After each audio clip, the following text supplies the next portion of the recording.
listening to Opinions and Beer. Stone Cold Steve Austin knows that the Opinions and Beer podcast exists in this world. And opinions and beer. Two guys and another guy will never happen again. You ready to start this stuff? I thought we already started. We ain't already. What? No, what? Hello! Welcome to Opinions and Beer. We are here with Daniel Nelson. I'm Adam. This is Keenan. I am Keenan. Hey, mate. Nice to meet you. I'm Daniel. How are you doing? You are in the future right now.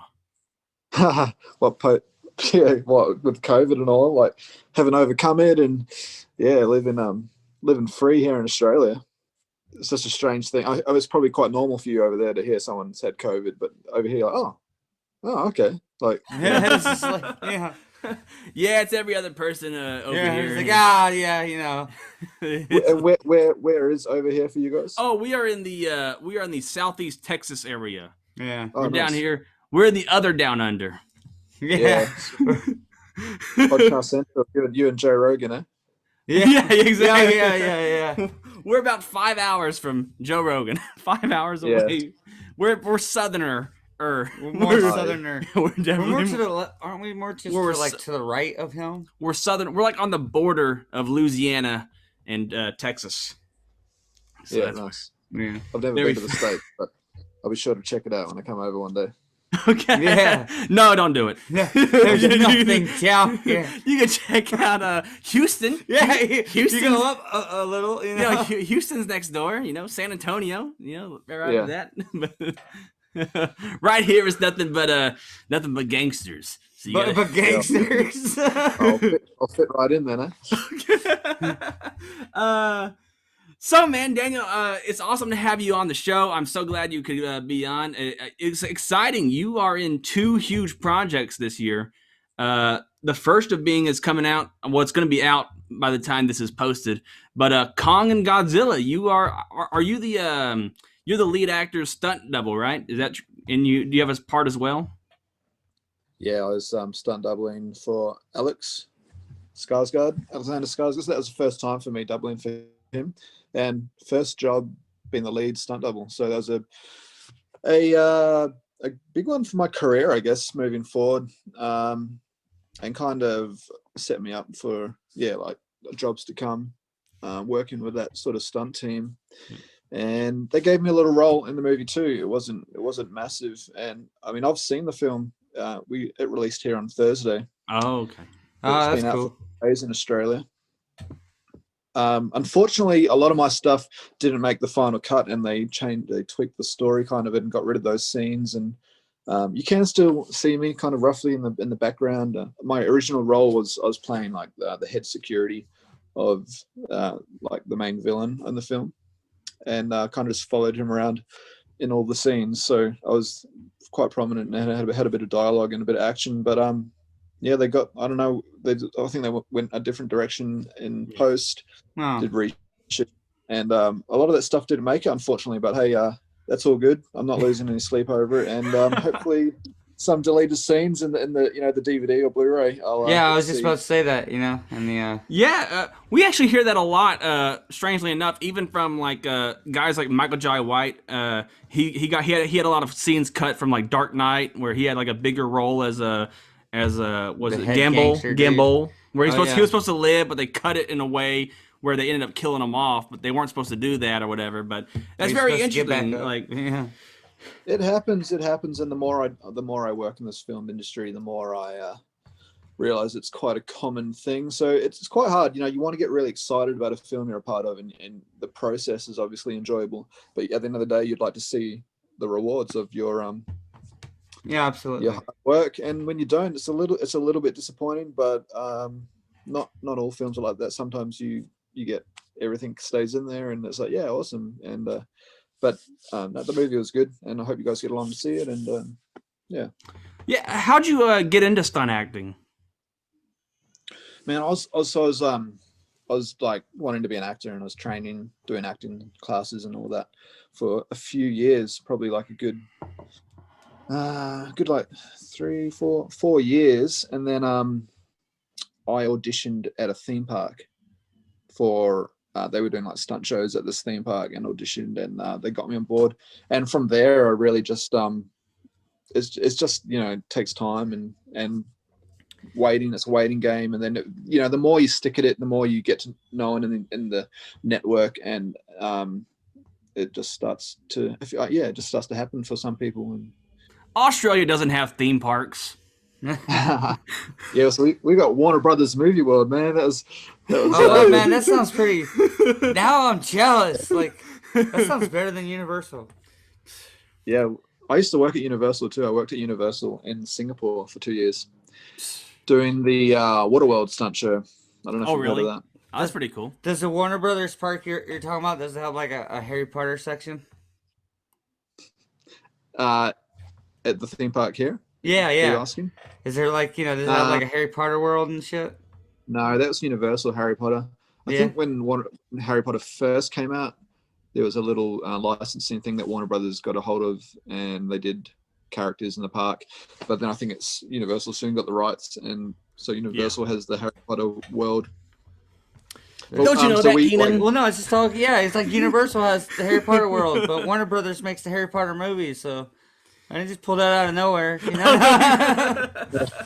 Yeah, I mean, it's confusing. Like at the start of Godzilla vs Kong, it like comes up Universal Studios. I'm like, oh damn, and then Warner Brothers Studios. I'm like, oh shit, and then New Line Cinema. And like that is confusing because Universal exactly. Universal does have the Kong ride and the Kong stuff. So that is weird.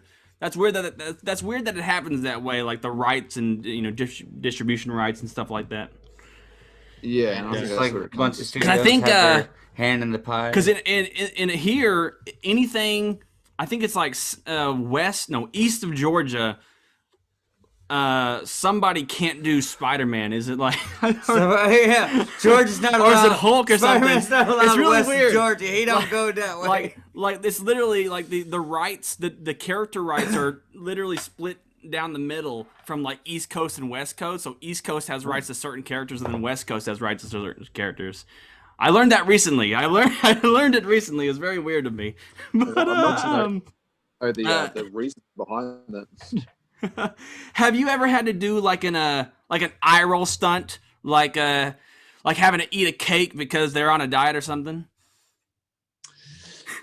No, nothing. I mean, sometimes you do, as a stuntman, you can do almost like picture doubling, which is like you just, like on Godzilla, they used my hands a couple times just to like press buttons and like pull levers and stuff. Yeah.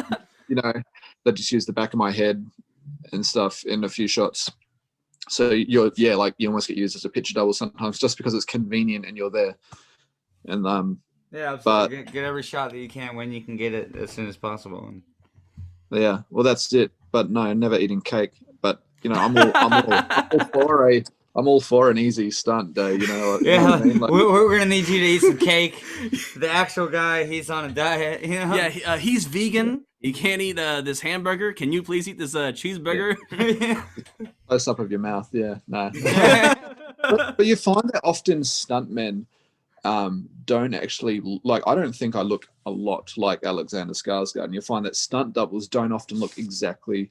And people like like I had someone like he doesn't look like Alexander. It's like, yeah, well, fuck, mate. Like you don't have that many people that are 6'4" in the stunt industry that look exactly like open your fucking eyes, so they just use the best person for it, and then you're only seeing the back of their head anyway, and it's not like you're moving around a lot. Exactly. You don't have to be square on right in front of camera going, oh, you know what I mean? Like it's often you'll be far away, and it's just so long as you resemble the same height, and it's more about like your physique than it is about what your face looks like. Yeah.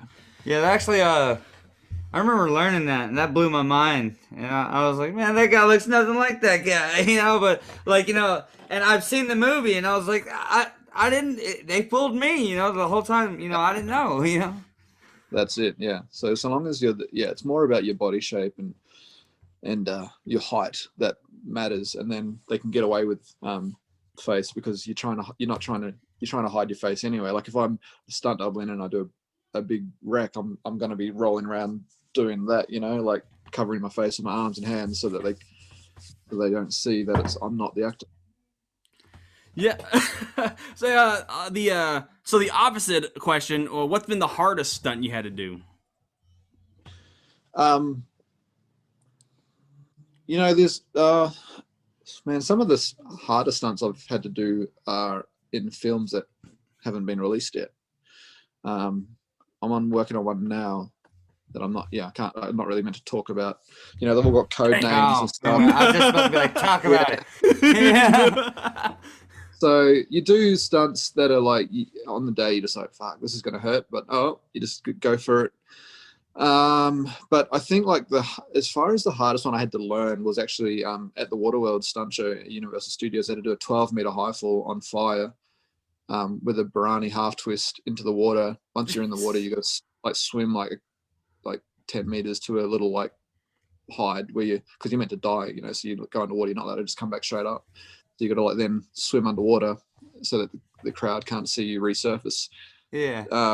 And that I found that quite hard to learn. Like I was practicing that and working my way up to that 12 meters because I'm not afraid of heights, but if you bugger it up, it's gonna hurt.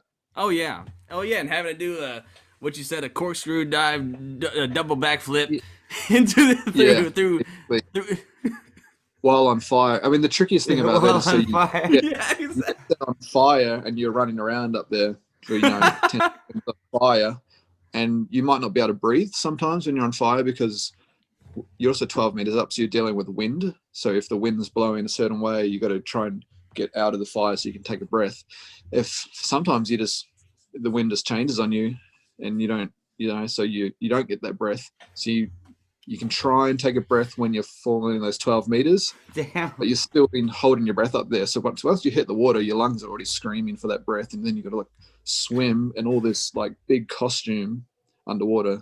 So that's actually a pretty hard stunt, and I think yeah, yeah, that sounds quite horrible. Can I get into the water? Yeah, I'm on fire. Yeah, pretty much. I mean, that's a good thing. If it ever starts getting hot, you go, all right, well, just run off the edge. Yeah. Yeah. But You go a that's little what early. life shows. It's like, why did a flaming guy just fall off the thing? Yeah. You're tired of being on fire. You are taking too long. Yeah. Yeah. But that's the thing with live shows is you get to practice stunts over and over and over. Oh yeah. So you get to perfect them over years of doing it. So obviously we really wanted you on here because you are going to be in the new Mortal Kombat movie, and we treat Mortal Kombat characters like Pokemon cards. We're trying to collect them all. We have 2. No, we don't. We have 3 now. Oh yeah. Well, now 4. Who else have you had? Because we've had Jax, we've had Johnny Cage. Oh yeah. We have Sub-Zero. Michael J. White did play Jax. Yeah, exactly. Yeah. And so now we have Kabal. Nice. All right. Did you ever play the Mortal Kombat games? And when did you find out you were going to be Kabal? Yeah, I played them. I never had a console as a kid growing up. My parents just didn't allow us to have one, but I played at my friend's house. I think Mortal Kombat 3 was the one I played the most and really enjoyed playing. I never even touched Kabal, I played as Liu Kang and probably like Liu Kang and maybe Johnny Cage. Yeah. Striker, big Striker fan. I always go for the underdog, like with all my I like those characters that kind of suck. And I don't have a huge problem. Like Striker, not a lot of people are like, hell yeah, Striker. I thought Striker was cool. He had good combos with the nightsticks, with his batons or whatever. I think he's cool. Yeah, I was like, same with anything that I like. I always like that kind of crappy character that always struggles to get his moment in the sun. Like, I think that's actually why I played as Kabal. Yeah. no, joke. Yeah, Kabal was awesome. Actually, I think he did make Kabal made his debut in MK3. I think he was. I think he in the storyline he starts off as Kano's right hand, and then he gets beaten. And then he kind of like gets his face melted, and then he turns on Kano, and at the end he becomes he's like a good guy for 2 games, and then he's back to evil, and at some point. Yeah, he jumps between good and bad and back to good and back to, so you got a bit of a freedom with Kabal as to where you side him. Where you want to put him. Like for this movie, you can probably guess what side he's on. By the poster. Yeah, there's the obvious giveaway there. Yeah, so and how cool was that? Like, I was so stoked to make the poster. It's like I didn't expect that. I know, right? That was epic. It's like, there's Kabal, right? Yeah. There he is. Yeah. No, really, I played as Kabal a lot, like in the games, because like he had really badass combos with the hook swords, and like he could like grab the character and like grab your opponent and fucking slam him down and shit. Yeah. 'Cause, he had the hooks. And then he has that cheating move where he like runs real fast. Oh, I do remember that. Yeah. See, like he's a good character. He's great. That's the cool thing about Mortal is like they all have like these like Liu Kang have his bicycle kick, which is really hard to dodge. Oh yeah. Oh man, like I forget about. I wonder if he's gonna do that in the movie. You can tell us. You can tell us right now. Yeah. I can't tell you. So yeah, that's it. Like, I play as Kabal when I play now, and I always do the nomad dash, and he just like sprints from one side to the other. But then if you're playing against a computer, they work it out after a couple of times, and they know how to dodge it. Yeah. Get out of the way. Like, you're going to do that again, are you? Yeah. They get smart. They wise up. You get like kicked on your ass. Yeah, I mean, I think Sega, the artificial intelligence, wasn't quite as good as that, so you could probably get away with it, keep doing it. Yeah. So what was it like on set of Mortal Kombat and being in a pretty big role? You are in a role. You know what I mean? Like where you said you were kind of this more of a background actor for the and you were the lead stunt actor, but you were the CIA guy that kind of had the CIA guy, the bodyguard. You were the bodyguard guy that kind of got the scenes cut, but now you are going to be a character that people love, that a lot of people love this guy. You are him. Man, like I try to like, it's funny, in Australia we have like this tall poppy thing where it's like, I feel like I was honestly on the inside really, really, really stoked, but I feel like sometimes you're not really meant to voice how proud you are of yourself in Australia. It's like you got to keep your cards close to your chest. But no, I was very, very, I've been hacking away at this film biz acting thing for over 10 years now. And so when I got cast, a lot of people were like, who is this guy? It's like, well, fuck you. I've been going at it. Like I've been, and I've been. Great, man. Yeah, and I've been close a few times. So when I got this, I was like, wow, like I think this is it. Like this is. I mean, wait till the film comes out, obviously, because I think that's just you got to wait before you start getting offers for new jobs. And I mean, my heart still lies with stunts, and I'm going to keep chasing that stunt work because it's with stunts you kind of find yourself in a group and in a team, and that gets used for movies. Whereas when you're acting, you're kind of on your own. You kind of like you might work on one job, but doesn't necessarily mean you're going to work again. So it's a bit more. I feel like stunts is a bit more security as far as job security and income. But I was really stoked with that because I really love pop culture and things like that. Like growing up, I loved Dragon Ball Z and yes. Sorry, I'm sorry. Like, keep going.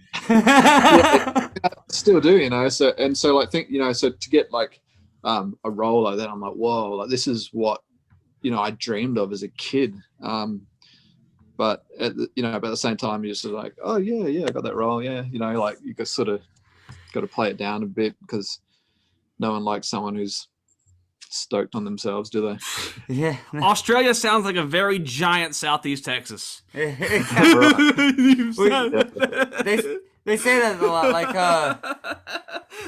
that's exactly what it fucking sounds like. There's a lot of sayings down here, like a lot of comparisons down here to Australia and Texas. Like, we just interviewed John Turk, who was Sub-Zero from Mortal Kombat 3 to Armageddon, and we're like so stoked. Like he's the little character you play as. When you went to the arcade and played as Sub-Zero in Mortal Kombat 3, you were playing as John Turk. We're having him on our show. They're like, who? The same thing they said to you. Who? It's like, fuck you. Yeah. This is huge. He's a big deal, goddammit. This is fucking awesome. This is awesome. Yeah. Honestly, I feel like I've got to tone down what I like. Honestly, I'm so stoked on Kabal, and I want to like share everything that comes out about Kabal, every like little screenshot of this trailer, and put it on social media. But at the same time, I hold back from doing that because you might get someone who's like, oh god, he's annoying with his posts about Kabal. You know what I mean? So we get it. You're Kabal. No, yeah, exactly. Yeah, we get it. Like we get it. You worked on Mortal Kombat. Like so. Yeah. Sometimes I got to like.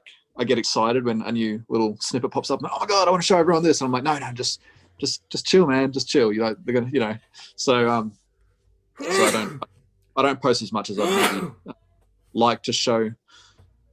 But yeah, man. Going back to your question, I really enjoyed it. It was a cool experience being a part of something that hasn't been done for so long.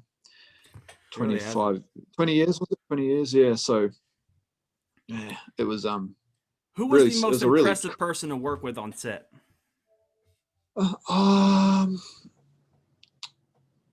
though I didn't because I mean there's a lot of it's funny. I think it's really cool that they casted a lot of other stunt performers and other like martial artists and people that can actually do this stuff in the movie. We want to like. Did anyone stick out to you? This movie is claiming. Oh, sorry. Go ahead. No, you go ahead first. You're way. I thought the coolest, most genuine person was Joe Taslim, who plays Sub-Zero. Even though he was like the scariest presence on camera, on film. Yeah. But he's such a nice bloke, and but everyone was really really nice and genuine and chat to you. Like, I mean, I felt like an outsider coming in because these are all these guys who have done big movies and TV shows before. And I was like, oh, I felt like I was an extra, I was just like, oh, shouldn't be talking to you. But they're all really nice and happy to have a chat, and being a part of that ensemble was really special. Yeah. Speaking I recently heard an interview with the guy that played what's his name, Ludi Lin. Is it Ludi Lin that plays Liu Kang? And yes. And I just want to kind of I guess ask this. It wasn't too like crazy to say, but I just wanted to get like a stunt performer's perspective on it, where he kind of said that you shouldn't do your own stunts. No one should do their own stunts or do all your own stunts. Unless you're Jackie Chan. Only Jackie Chan can be an actor and do all their own stunts, blah, blah, blah. Wait, is Tom Cruise a joke to you? That's what I was thinking. That's what I was thinking in my head. How about Tom Cruise? Yeah. Tom Cruise does his own stunts. Yeah. I got to do my stunts, which is cool. What are your thoughts when when a comment like that happens? Like, it's tricky because politically, if the actor were to get injured trying to do his own stunt, it's going to hold up production. Yeah. And it's going to cost production a lot of money. So whether they can do it or not, like a lot of them can do their own stunts, production won't allow them to, because if they do get injured, it's going to cost them too much money and it's going to set back production. So, and then they've only got the studio space for a certain amount of time before the next show is booked in. So that means it can throw off the whole film, and they won't get to shoot some parts of the film, and it's going to end up in a way damaging. So that's probably maybe where he came from, because Ludi was very capable, and and he did do most of his stuff. And he had a stunt double. He's a good friend of mine, and he seems cool. He looks like a badass. I seen the trailer where he's like doing he looks legit. I just that comment kind of caught me off guard. I didn't know if it was just like maybe a language barrier or something. I don't know if there's like a language barrier when he made those comments, or if he just didn't elaborate as much. I was like, that's kind of like I kind of took it it was kind of shady to people that there's, because a lot of the actors in the movie are full on stunt performers and they're doing all their own It's nuts. Yeah, all that they. I mean, most of them want to do their own stunts, and Yeah. they, and they probably can. But at the same time, the stunt performers that they all have stunt doubles who are very well trained and do the stuff all the time. So by allowing the stunt double to do it for them, they can make them look even better. You know what I mean? Yeah, yeah. Yeah. That's understandable. And it's tricky because we as the stunt doubles they practice the hell out of these gags, right? And so they and whether it's in wires or whatever, and then the actor will often only get to try the gag on the day of filming, and it's just not feasible for them to be doing take after take after take after take trying to get it right, when you could get the stunt performer and who's already nailed it in rehearsal, you can come in and do it straight away. Yeah, Yeah. absolutely. So I imagine that's sort of more where he was coming from, and yeah. Yeah, that's pretty cool. That's cool. What team are you on? Sub-Zero or Scorpion? Not in in real life. Not spoilery. He's literally no. I mean, Sub-Zero. Have you not seen the poster? I mean personally. It's yeah, I know what you mean, man. Well, that's hard. Like they're both such cool characters, and they've Joe did a great job with Sub-Zero, and Hiroyuki as Scorpion looks so badass. And I really like Scorpion's storyline. How he's come from hell to you know what I mean, to take revenge for his death of his family. Like that's so such a strong motivation. But I think I'm Sub-Zero. Maybe that's biased because I was on his side. I'm on his side of the poster. Yeah, I'm on the side of the poster. That's funny. No, Sub-Zero's badass. Yeah. He is. And he's got cool powers. Got cool powers too. Oh man, yeah. Some of the best parts of the trailer is the shit that Sub-Zero does. I know. Freezing the blood and coming down with it like a dagger. Yeah. My mind was blown when I seen that. Yeah, that's awesome. Yeah, that was the person who came up with that was the fight choreographer Anthony Rinner. He was who'd seen him freezing blood in some of the. So Ted Chan Griffin was the head fight choreographer and Anthony Rinner was the assistant, and so they were both worked heavily a part of all the choreography. And yeah, I think that's Anthony came up with that one. So which is it's cool to see everyone react to that blood, and it's oh nice, man, people love that. That's pretty cool. Yeah, it's pretty legit. What's I was trying to think of that question. It's you're dropping the ball, Brett. No, I'm not. Get in there. No.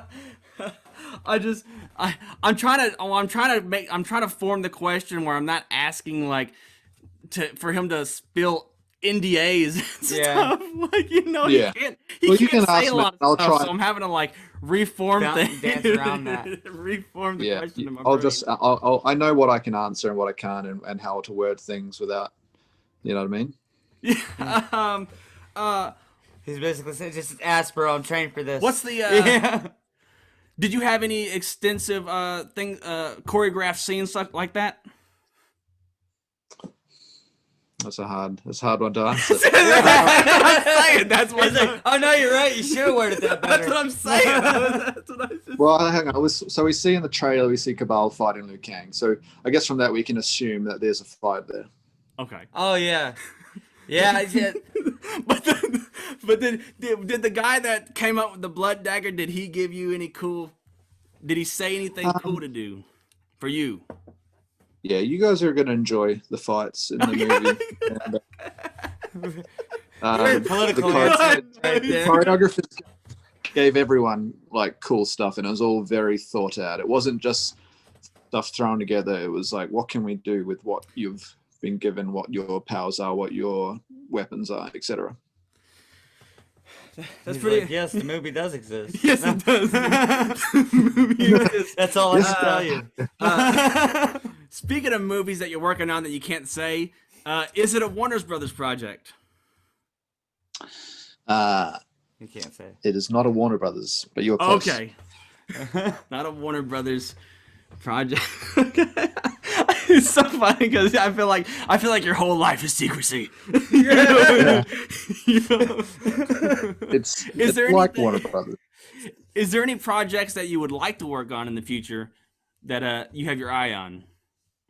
Yes, I would love, before my career comes to an end, I would really love to work on a DC film, and I would love to work on a Star Wars show or film. Yeah, those are like that'd my be two. fucking epic. What's Yeah, your favorite those are my Star Wars two. movie? My favorite, and not because it may not necessarily be the best, my favorite is The Phantom Menace, Hell yeah. because like, that was the one I grew up with. So after watching The Phantom Menace, I remember just going home, picking up sticks and just whacking my brother with it. Like we're just like I know exactly fighting. what you mean. Yeah, and like Yeah, it got. I think the hardcore Star Wars fans. That's not like you said. It's not like the most celebrated Star Wars movie. Let's just leave it at that. But like I love it too. Yeah, the fight at the end with Darth Maul is amazing. Yeah, there's some exactly. Like there's some stuff in there that's kind of like cringeworthy, like maybe Jar Jar. Yeah. But like that fight with Darth Maul, Qui-Gon, and Obi-Wan is like so cool. Like, man, like when like he's stuck in those screens and he watches his master get killed. Like, he's like, holy shit! Like, and he's just like fucking, just getting angry, waiting for the doors to open so he can go kill this guy. Like, man, like it gives me goosebumps. Yeah, and that was that's some great drama, great intensity. Like when he's just sitting there, like you said, just waiting, or like when Qui-Gon Jinn, when he's just like patiently waiting because he's such a Jedi master and all that. And the pod race was awesome. You know what I mean? Oh, yeah. Oh yeah. I like the Totally bit at the underrated. start are in the big, with all the droids and the big, and you get this is the first time we really got to see like the Force used in a way we hadn't seen before, like because really like Luke was pretty new to it all still, you know what I mean? So Yeah. and that was made ages ago, so we got to see them do force jump and force push and pull, and it was all normal to them. the choreography was a lot more advanced than what we saw with like Darth Vader and Ben Kenobi. Yeah. Like, I always think about that when people are like, "Oh, the other ones are so great," and I'm like, "Yeah, are they?" I mean, but- yeah, but it's like I love the old ones, and that Well, so I that, mean, but it's like Ray if they Park's could like a remake it, badass, though. Like Ray Park, he's sitting there, he's actually doing like all this stuff. I think, what's kind of sucks is that they did kind of trade in those acrobatic actors for more CGI stuff when it came to 2 and 3. There was a lot heavier in CGI, and it just doesn't work. That's why one seemingly still holds up, despite like what you said. There's certain moments that the diehard Star Wars fans would be like shake their fingers at. Well, also like everyone, including those same fans, everyone agrees that like one of the best Jedi's on screen is Qui-Gon Jinn. Yeah, and that's the only time he's on screen. So yeah. yeah, exactly, man. Like I think Liam Neeson did an amazing job with that. Oh yeah. And I just love those.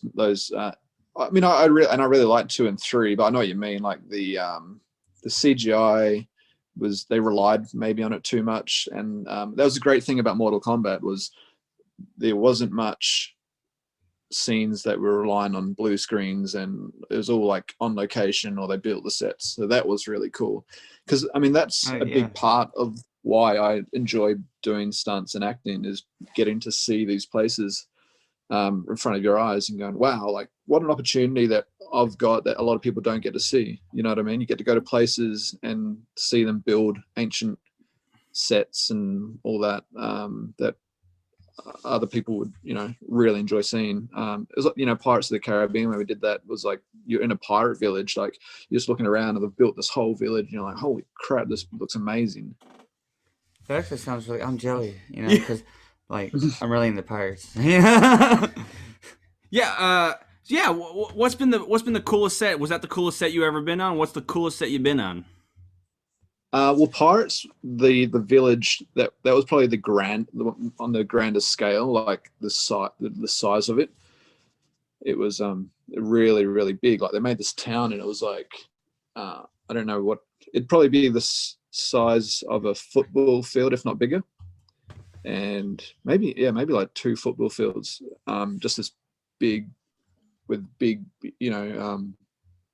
buildings and old, like shacks and all that, and banks and like a shanty or something like that they call yeah. it. So it was exactly, and that was just like incredible. I would say that probably takes the cake. Yeah. I mean, there were definitely some awesome sets on Mortal. Like in the trailer, you saw. I can talk about this because Todd, the producer, shared an image on Twitter of the Liu Kang Kabal fight happened, and it's like this big quarry, and they've carved it out, and then they've added flames and made it all black, and so that was like pretty cool too. But I was really lucky. I got to see a lot of the sets, not necessarily because Kabal was in them, but I just sort of got to go around and see the different sets and stuff. Yeah, being a worker on the project and stuff. Yeah. How did you may have answered this earlier, but I'll ask again just to clarify. How did you get into the role of Kabal? They asked for you? Yeah. No, I didn't answer that. So the second unit director of the movie, so that's the person that does the main stunt unit filming. He was the Australian stunt coordinator of Godzilla vs. Kong. And I'm not 100% clear on what the conversation was, but they were struggling. I believe they couldn't really cast Kabal because they wanted someone with a certain martial art and stunt experience, and they were struggling to find that. And I think they also wanted someone tall. And so what I believe happened was the director asked that of the second unit director, who I'd worked with, and he recommended me, and I think it went from there. And then casting got a hold of me and offered me the role. And it's quite funny. Nearly, like at one point, before that conversation happened, I was almost cast as Kabal, and then I'd already spoken to the casting director, and they're like, "Oh, are you available? What's your can you tell us your skill set, this and that?" And I'm like, "Yeah, okay." So I sent off, and then I was like, "Can you?" And I messaged them because I was getting looked at for another job. I said, "Oh, can you let me know whether you think this might happen or not?" And then I said, "Oh no, take the other job." I'm like, "Okay." So, oh god. So and then I was ready to go on the other job, and that fell through, thank God, because then a couple of weeks later they're like, that other conversation had happened, and then the casting rang me back and was like, "Oh, hey, do you still want that role?" And I'm like, "Yeah." Yeah. Sounds good. Yeah, I'm not busy right now. Yeah, I'll clear my schedule. Yeah. That's pretty crazy. That's pretty crazy how that happens. It's almost like pure damn luck. Yeah. Man, I think luck is exactly what I mean. You've got to have you got to be ready. You know what I mean? You got to have a good rugged. You got to be ready in case it's a pure damn luck. Yeah. But once I found out, every day I was training with dual weapons. I did Kali, the Filipino martial art Kali stick, because that's that's twirling 2 sticks at the same time, which translates to Kabal's hook swords. So I was doing a lot of that. But I had done sword work previously in another movie. So yeah, and now I'm practicing kung fu, so I want to try and get even better with swords and stuff. And because I think I just tend to find myself with a sword or a weapon in my hand. So the more you can expose yourself to that outside of work and training, then the more prepared you'll be. You're going to become the Australian John Wick. Yeah. No, I don't think so. There's more. There's some experienced, very experienced stunt people in Australia, more so than me. But were they in Mortal Kombat? Well, they were, but maybe not cast. Part of the stunt team. But I got lucky. And I'm so grateful for the opportunity. Like, even if nothing like this ever happens again, like a role like Kabal, I'm like, I'll always look back and go, that was such a cool experience I had. Heck yeah, Absolutely. Speaking back about an earlier conversation we had, did you grow up in? Do you live in Australia or you live in New Zealand? I live in Australia, but I grew up in New Zealand, and all my family live in New Zealand, so I go back there quite a bit. Speaking of sets, you grew up in Mordor. Yeah, my family like live around the corner from Hobbiton. Heck yeah! Wait, Yeah. I gotta ask, like being from New Zealand, or like, do you just like know that's gonna come up? You're like, God damn it, he's gonna say something about Lord of the Rings. I haven't thought about that. Yeah, but they're shooting a new Lord of the Rings series there at the moment. Yeah, go hop on that. Yeah. Well, I Like, would, hey, I'm mate, right but here. we can't get over there. Like, you can't travel internationally. Like Oh, yeah. I I haven't literally seen my forgot that COVID existed. I did. Yeah. During this conversation, I forgot. So like here, I like the governor of Texas, like he opened back up Texas, so we're just like, So we think it's back that we're like, yeah, so like COVID's gone, right? And you forget that, like, no, it's not. Yeah. Yeah, well, it's the same here, and everything's normal here. You know, you don't have to wear. You wear masks in public transport, but that's the only place. But everything's normal. Shops, nightclubs, bars, cinemas, everything's open. Yeah, we don't have to wear a mask anymore. Some people, I have to wear some a people mask. still do. Yeah, my job still makes me wear a mask, and I'm like, Yeah, apparently just the governor of Texas is nobody to be listened to. Yeah. yeah. Well, I mean, like the film sets still make you wear masks too, particularly when you're working with the actors. But but no, I haven't seen my family since Christmas 2020, Dang. and they haven't met my daughter, who's nearly 10 months old. So it's pretty shit. But they're meant to be making a travel bubble between New Zealand and Australia soon. So hopefully they can meet my daughter before her first birthday. Yeah, That'd man. be great. Yeah. I didn't know you had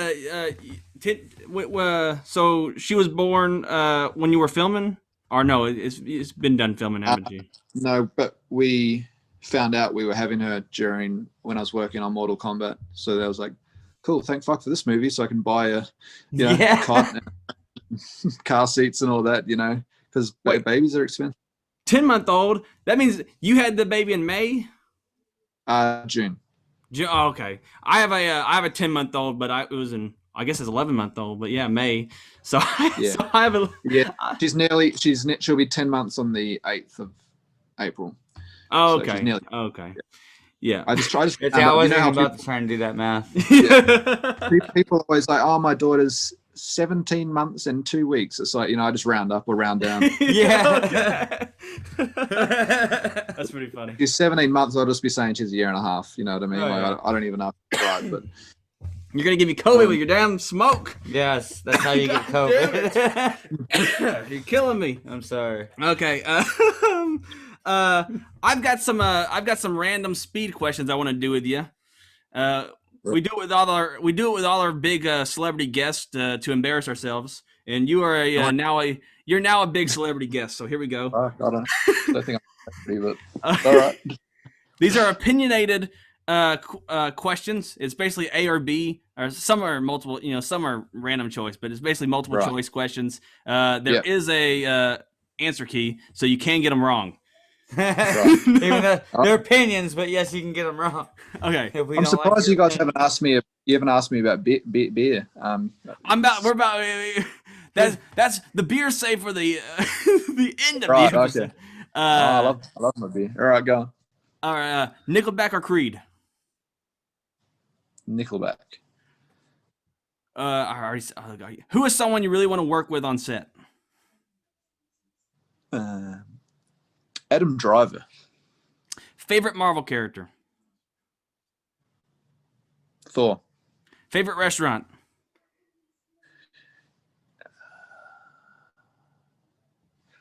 Fuck, I don't know, man.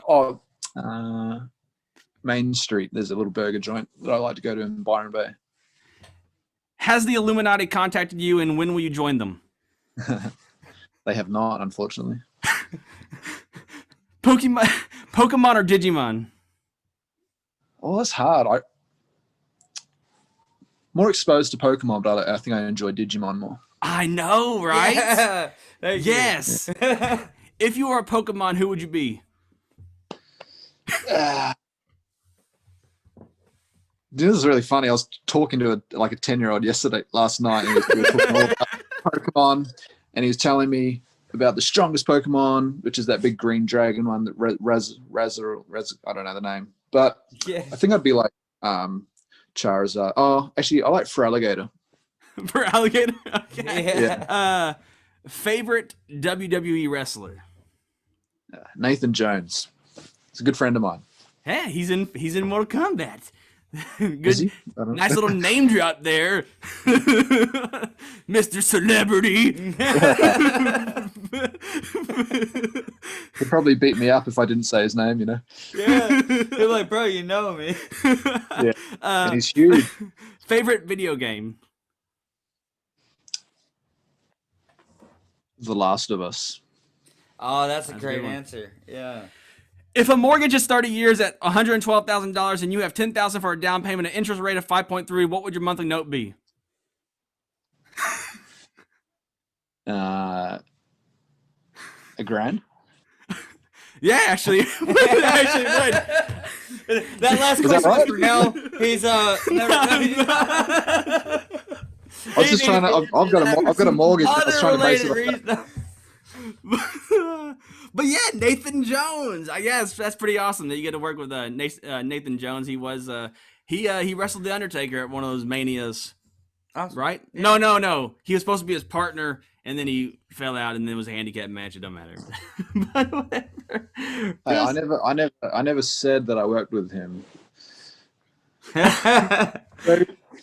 So there's a guy in the trailer that looks a lot like Nathan Jones, yet nothing's been said about Nathan Jones. He announced that he was in it. He posted a picture of himself. Did he? Well, Yes, he did on Instagram. Yeah. Oh, like you were just thinking, like, oh man, I probably wasn't supposed to say that. Yeah. Nathan Jones is Well, 9 I foot can tall. say He don't that give a fuck about an NDA. Right. Exactly. He's a lot more outspoken than me, Nathan Jones. But he's a lovable giant. Yeah, he's a good man. I really enjoy. And he's got the most incredible story. Like his life is just amazing. Listening to like what he's been through, it's so interesting. I want to make it like a doco. Like I want to interview him for a doco, and like he even agreed to it. So like that's my little project. Next time I got some free time. Yeah, that'd be pretty badass. Yeah, contact the WWE people, and they make those. WWE Network. I mean, yeah, well, they make those WWE documentaries all the time, and have he can do it for them. Yeah. He can make documentaries. And then they'll make like a theatrical version, like they did, like Fighting with My Family and shit. Exactly. Yeah. Exactly. But you said you're a huge fan of beer and stuff like that. Yes. We are actually drinking from Pontoon Brewing Company the beer of the day, which we try to find good beers to pair with our guests. And so we just because you play Kabal, and Kabal is this kind of darker and brutal guy, we have Down with the Thickness. It is a milk stout with hazelnut and vanilla and cocoa nibs, and it's obviously a play on Down with the Sickness by Disturbed, and it has like this evil demon cat on it and stuff. I don't know if you can see it, but yeah. I don't know. Here, hand me the other one. But so yeah, what kind of beer are you into? So I took a long time to get into beer. I just never really liked the lagers and pilsners. But they have this one in Australia called Stone and Wood. It's a Pacific ale. It's brewed in Byron Bay, and that was like my gateway to like pale ales and then IPAs. Yeah. So I'm a good. big fan of IPAs. And my favorite beer though is called Pirate Life, brewed in Adelaide, where we shot Mortal Kombat, and it's my favorite not only because the taste is great, but it just reminds me of a time when I was making great money and having a good time working on that movie. So every time I drink it, I'm like, this is Pirate life for me. You Yeah, down, like I said, you work. Yeah. what was that? No, you're just Oh, yeah. doing, Well, like, it reminds you, yeah. I'm really into pirates, so like as soon as you said pirate life for me, I'm like, oh man, I want this beer. I gotta try this beer. Is it like strictly like an Australian local beer you can only find in Australia and or online? I don't know. I reckon probably only Australia, but if you can find it, give it a try. Like they try the pale ale. I know they do like a whole range, but I really enjoy the pale ale from the can. It's good. So, you would say like lighter ales are your favorite style? Oh no, I like a dark ale, but I mean the fruity ales were sort of my gateway into ales and all that. So, but now I have them in this. They're not like strong enough for me. Like they don't have enough punch. I like something with like an IPA with a bit of kick. But this pale ale that Pyrolife do, Yeah, is almost like an IPA. It almost like so. heck yeah. Yeah. Yeah, we've been drinking beer for a very long time. Longer than we should. Before the legal age of consent. No, We actually the show started off as the beer guys, but then we took a break from that, and then we kicked it back up with the podcast, restructured it, and it's kind of we have very strict rules. We can't have a beer on that we've had. It has to no be, repeats. No repeats. So everything's got to be. We have to have never had it before. And it's got to be brand new to us when we review it and all kinds of stuff. And so we try to keep it strict. He made me sign a contract. I made him sign a contract, an NDA. That's cool. Like when like what age were you when you started drinking? Oh man, do we really gotta talk about? Wait, okay. no, Australia's different. I'll go Australia's there. different though. Yeah, but I'm sure like whatever age I started drinking at, Australia isn't like their age isn't that low. But no, you go first. No, probably like typical like 15 or something. I don't know, 15, right? Yeah.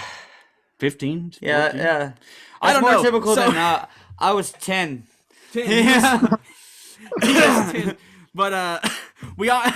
What's funny? We started off as just typical random beer drinkers. We drank a lot of George Killian's Irish Red.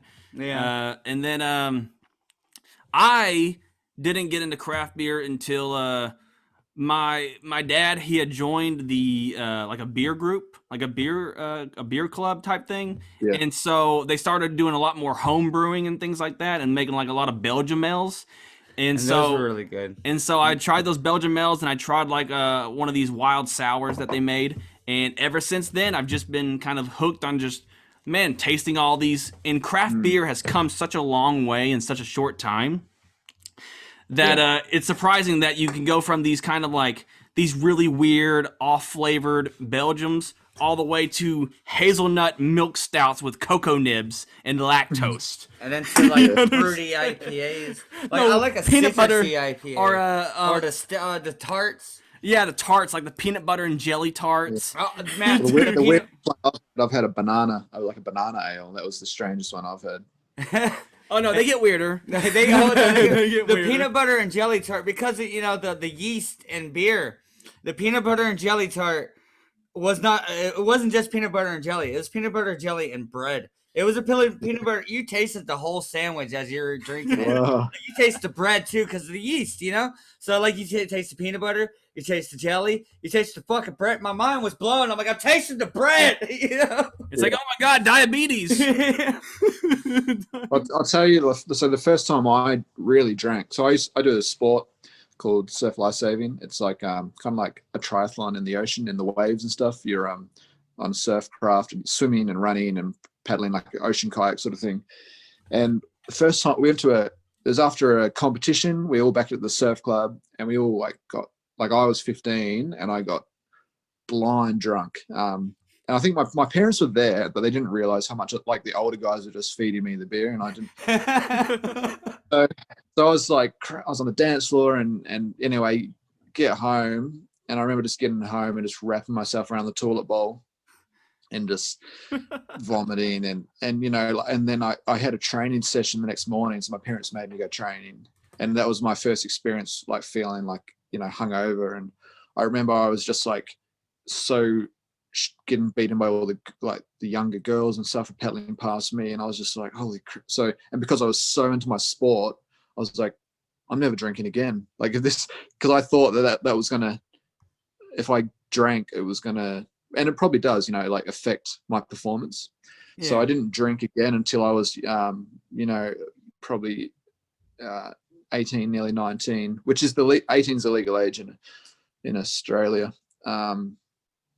And when I think when in New Zealand, like you can drink when you're like 15 or 16, so long you can have one drink. Back then, if you have parental supervision, which I did, they just didn't know how I was drinking. So I do have responsible parents. Just for the record, yeah.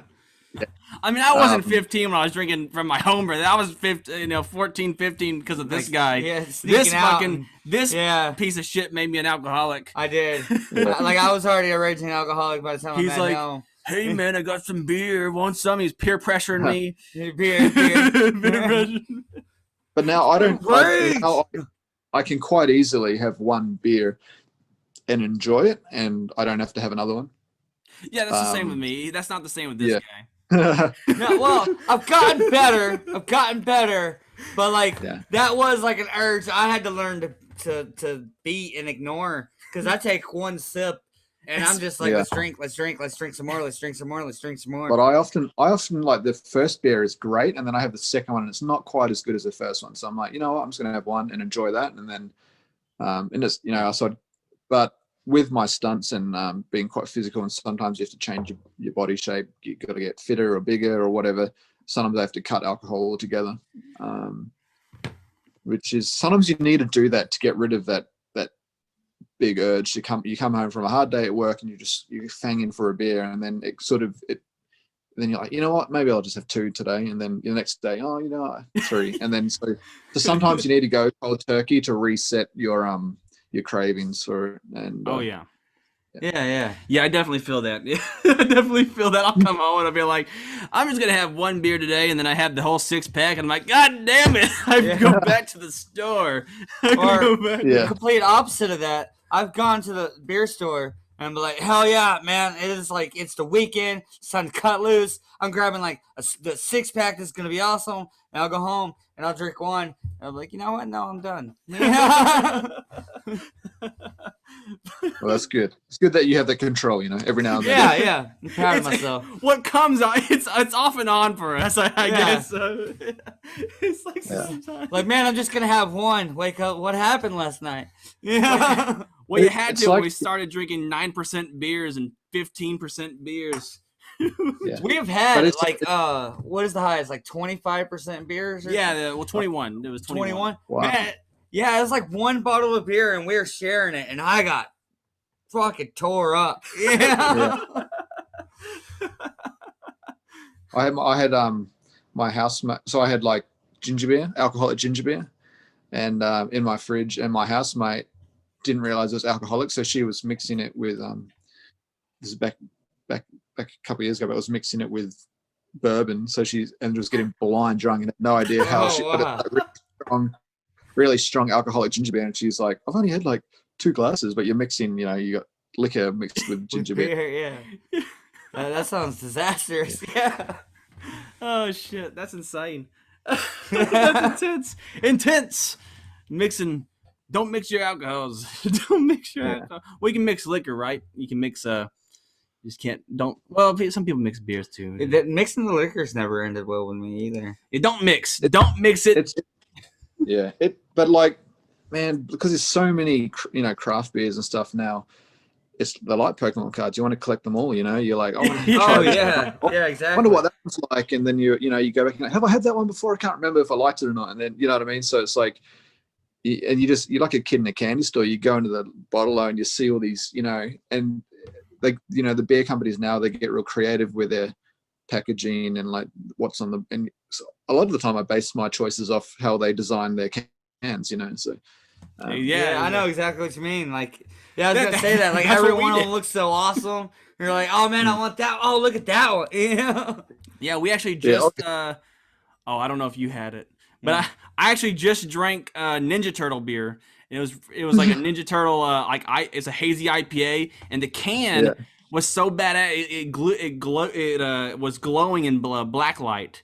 And so Wow. it was That's like cool. it literally looks like, and they designed the can to where it looks just like the mutagen mutagen stuff from that turned the Ninja Turtles into Ninja Turtles. Man, that, You, that, that makes you me keep feel, you makes me keep feel like, cans? You keep Yeah, them when I they go to- used to. My wife makes me throw them away. even that one.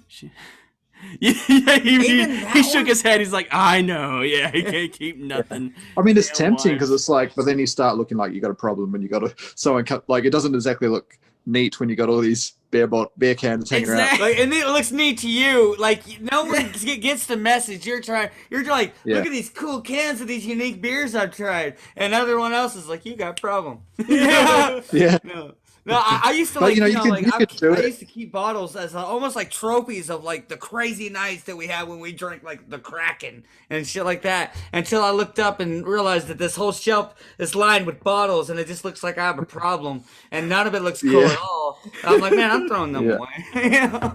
Yeah. I know what you're saying, man. It's like you think it starts off, and you're like, yeah, this is cool, but you know, then in 60 years from now, those things are like worth something because it, you know, like the old Coke bottles and stuff. You're like, Oh yeah. that, you know, people, that's like a you know, an antiques roadshow sort of thing, you know. But you could do it in a way where you could, you know, if you thought about it, you could decorate your cans in a way, you know, where it's almost like a mural. Like if you set them out on the wall, and Yeah. you could do it where it's not, doesn't look so tacky, for sure. Like make Yeah. something cool out with the cans.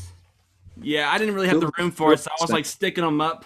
I was just sticking Just like sticking 'em up. I was sticking like the bottles like up on like a shelf somewhere, whatever, above the Yeah. Stove, Yeah. and so I'm just like I think- lining them. yeah. I'm trying to line them across the top, and they're Yeah. like, "That looks tacky, blah blah blah." I'm Yeah. like, "Oh."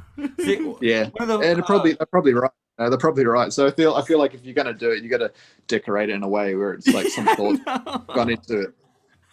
one of the first apartments I ever had, we drank so much. It was me, some roommates. We were young. We were partying and stuff, and we thought it was cool to like collect every single can that we ever drank ever. Just like we never threw away a can. We just added it to a pyramid on the kitchen table, and we had like boxes of beer and empty whiskey bottles and like thousands of cans, and we called it Pantera Mountain. And, yeah, and in hindsight, that was young, and we were young and dumb. Yeah. This is actually a perfect time to plug our sponsor, Shotgun Thumb. Shotgun Thumb. Have you ever wanted to shotgun your beer in style? Try Shotgun Thumb. That's our legitimate sponsor. We just got them. Yeah, nice. We just got them last month. I'll have to look into it, look it up. Not that I shot my That's a little beers and all, plastic but- thing you put on your thumb so you can stab it in your beer, and it's instead of having to bust out your pocket knife. Which I was like, everyone with the pocket knife doesn't need this device. You know? Perfect for 15-year-olds, huh? No. Yeah. Exactly, it's for 15-year-olds. Are you not being 15 endorsed. and want to shotgun a beer? Oh man, Shotgun Thumb's gonna hate us now. No, I'm just... Obviously, we're joking, you know. People. yeah, can. yeah, yeah. Oh yeah. But that's the thing, you know. People believe everything. Any fun Yeah. questions to ask, Keenan?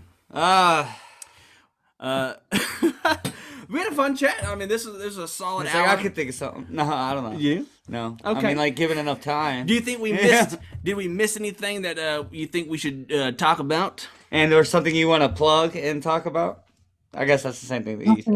Nothing I really want to plug. You know, I'm just excited that everyone gets to see Mortal Kombat next month. And Heck yeah!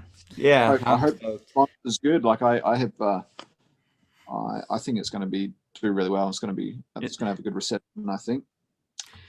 It's so crazy to see that you're in the daytime and we look outside and it's nighttime and my wife's probably texting me, "Where are you? Where are you?" Talking about beer with Kabal. Where Yeah, do you think I am? exactly. Where you know where I am? But that is pretty good. He's in the future. Yeah, He's man, in the future. time blows my mind. Also, I've been smoking and drinking. So has that been difficult? Because you told me, I know you sent me a message. You're like, Yeah, someone fucked up and they got their times messed up. Well, yeah. So a lot of people will be like, "Hey, so does such and such time work?" But they give me their time. Yeah. So then I'm like, then I have to sort of convert it and go, and then it's just that confusing thing. So yeah, sometimes I'll be ready at a certain time, and then I realize they meant that time, which is 16 hours in the future. You know what I mean? So it's like, so I just really try to clarify it. Going, okay, so what time, like in Sydney, do you mean? Your you know? time or my time? Your time or my time? Yeah. Yeah. But it's tricky. Damn, And you're smoking, just blow it. I'm trying to get ready to talk, and you're fucking blowing smoke right into my goddamn lungs. I'm doing it for you, bro. Oh my god. It's supposed to be a vape, and you're fucking. It's like blowing out more smoke than a cigarette. Yeah, it's not that Good kind of God. vape. Oh my Jesus. But anyways. I know. Yeah. I feel like I had a lot to say. Digimon's awesome. I'm glad that you love Digimon. That was the best choice that you ever picked in that in my rap. Yeah, we're huge fans of Digimon. over Nickelback and Creed. I'm like, I don't listen to fucking either of those. So Yeah, no, I was thinking that. I was like, he doesn't. We have as you can tell. We have an ongoing theme where we have to drop. Well, we recently added Creed to it, but we have to drop Nickelback in every interview. I think it's because no one listens to Nickelback or Creed that we asked Nickelback or Creed. I don't think they're as bad as some people think they are. Like I actually, I quite like country and, well, not that they're country, but like I've got alternate music tastes to most people. I like kind of like folk music, and that's folk pop, like the Lumineers. That's my favorite band, which is I know like a song or two, bro.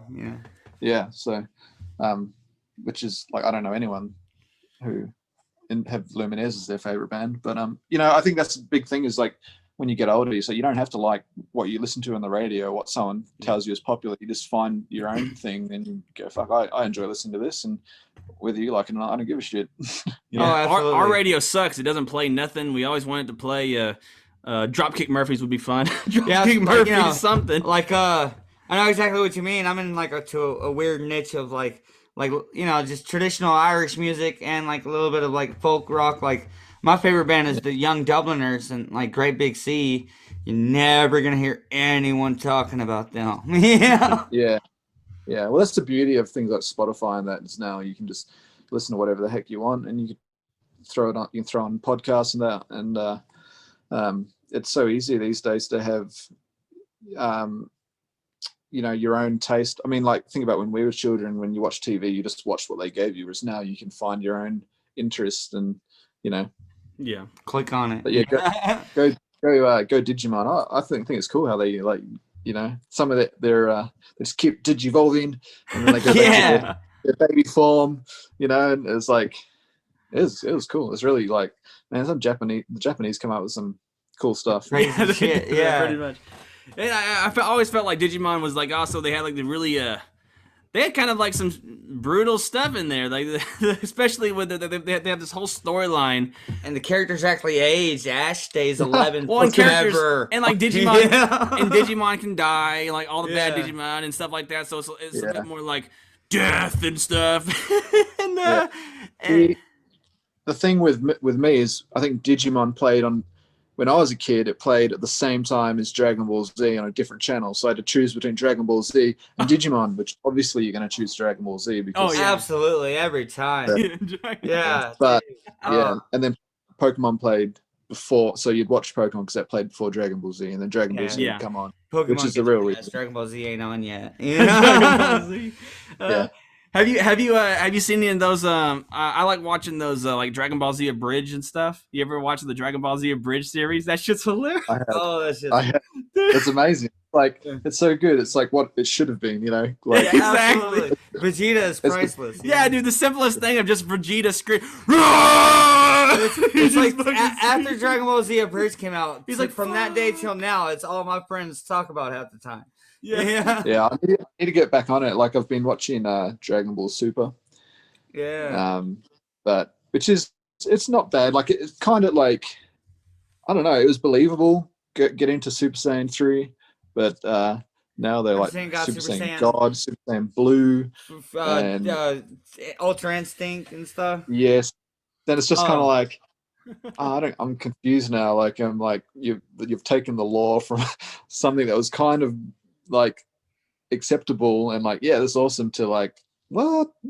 What is, That reminds me, like one of my I favorite still enjoy things is you remember the video, like I don't know if you ever knew much about the video games, but they had all the Budokais and then the Budokai Tenkaichi, and it's just like one of my favorite things is like talking about Dragon Ball Z Budokai Tenkaichi 3.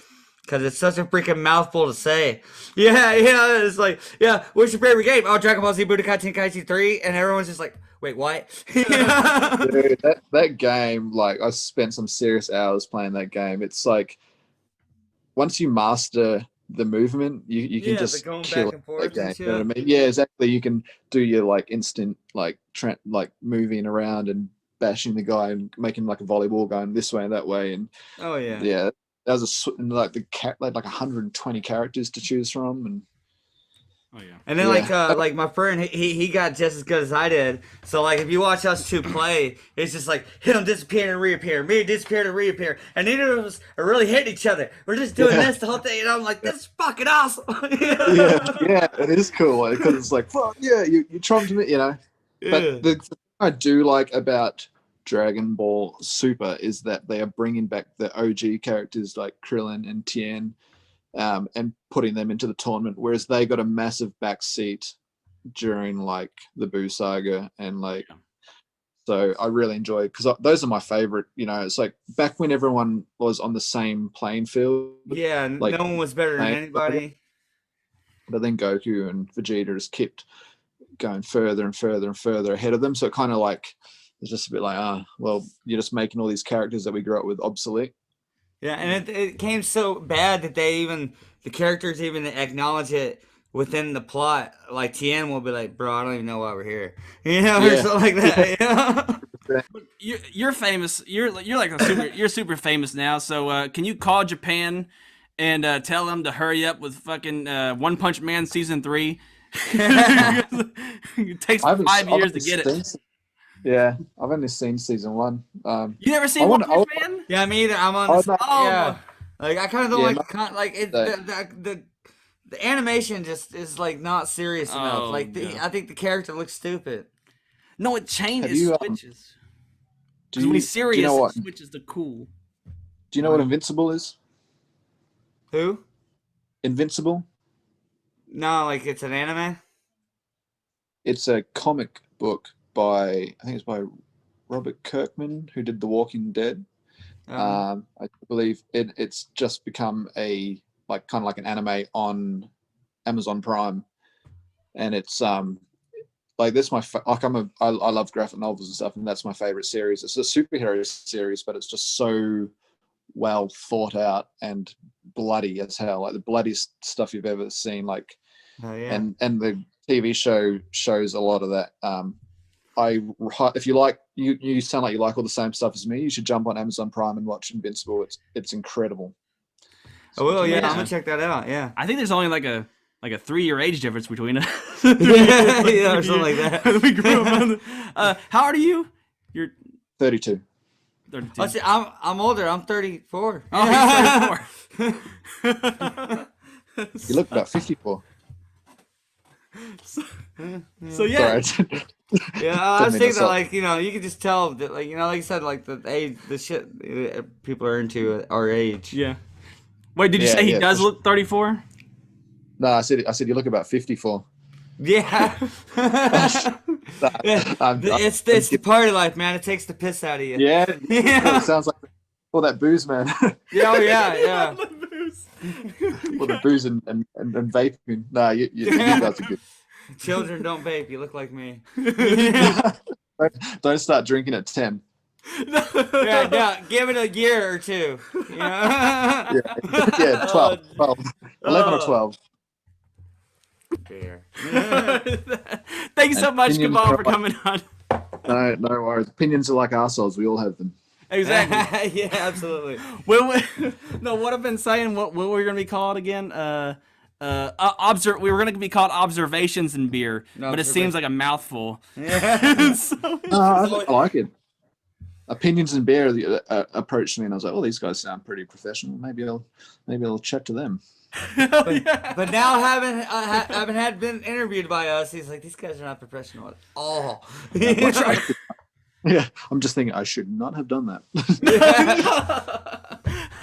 It's been great. It's been good. You guys are a lot of fun to chat to, and it's been nice and casual and free flowing. Yeah, we really try to. We really try to keep it fun and friendly because I hate the we've done some interviews where like they've given us kind of like questions and things. It's like, I don't like this at all.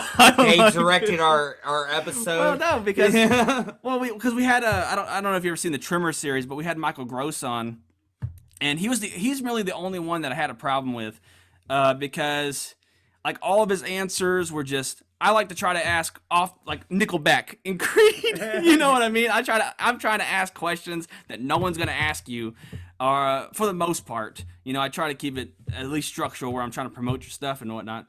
But I want to ask questions that no one will ask you, and I could not do it with him because he had pre-planned answers. Everything he had to say was pre-planned, and it was because I went back and I was like watching his other interviews before I even got with him, and he's like. He has these predetermined answers and he knows how to insert them even if I didn't ask the question. Yeah. It's like a politic. And then his fucking manager's messaging me, wrap it up, because I finally got him to talk about something, different. And then the manager's like, you need to wrap it up, blah, blah, blah, blah. I'm like, God damn it. That's why. But it was just. Oh, yeah, I mean, it's funny. Like, I don't have I've got an agent and I don't have a manager, but I'm just so I was like, fuck, I'll just talk about whatever. I think this day and age you do have a voice and you can decide how you want to be known. Like you listen to this, like what Joe Rogan talks about. He just says whatever the heck he wants. Like he just says what he actually truly thinks, and it's like quite commendable to hear that this day and age, because everyone's trying to be PC and which is it's good to be respectful, but everyone's got opinions, and either someone's going to like you or not for your opinion. So, but you just got to be truthful, and yeah. Exactly. And beer. Yeah, we're kind of like Joe Rogan, except not. Not at all. Not at all. We're not there yet. All right, man. I'm gonna have to. We're gonna let you go. Thank you so much once again for your time. You didn't have blast. You didn't have to come on the Opinions and Beer podcast, but it's so awesome when we do get guests. Tell them that. No, but it is awesome. It is awesome when we do get guests, and we're trying to. I think we're trying to get Kung Lao on next, but his schedule might be a little difficult, so we'll see what happens with him. I've enjoyed talking about Pokemon and Digimon and Dragon Ball Z. Yeah, it's like I'm 13 again. Yeah, drinking beer. Drinking beer. Never mind. All right, my wife is gonna really kill me, so so I'm gonna. One thing before, like if they did a Dragon Ball Z live action movie and it wasn't terrible, who do you see me? Who do you think I'd play? That is such a loaded question. Yeah, he's like. It's like I had some great answers back in the day, but now like those answers aren't even relevant anymore. How tall? So I mean, you could probably wear like. How about that? What's his name? With the hair. Right? Is he Raditz. Who? What's his name again? The orange hair. You have to dye your hair orange. Well, do the mohawk. Bojack? Is that what you're thinking of? Or the Ginyu Force dude? Yeah, Ginyu Force. Do the Ginyu Force. Raccoon, right? Yeah. Is that right? No? Raccoon. I hope so. Obviously, my parents didn't let me watch Dragon Ball Z. I reckon someone like Nathan Jones would make a good raccoon. Oh, you're right. Yeah. I don't know. Maybe if you shaved your head, Tien. That's what I thought. I thought if I shaved my head, Tien, just because I'm pretty tall, but I'm not overly animated with how I talk and stuff. He's kind of. I think he's just quite stoic, isn't he? Yeah.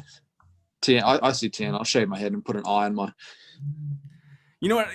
Go ahead and prep for it. Shave your head after you get off this. when you get off this recording, go shave your head and make yourself a video. Be like, I'm T. Like paint an eye on your forehead. Xiao I am T.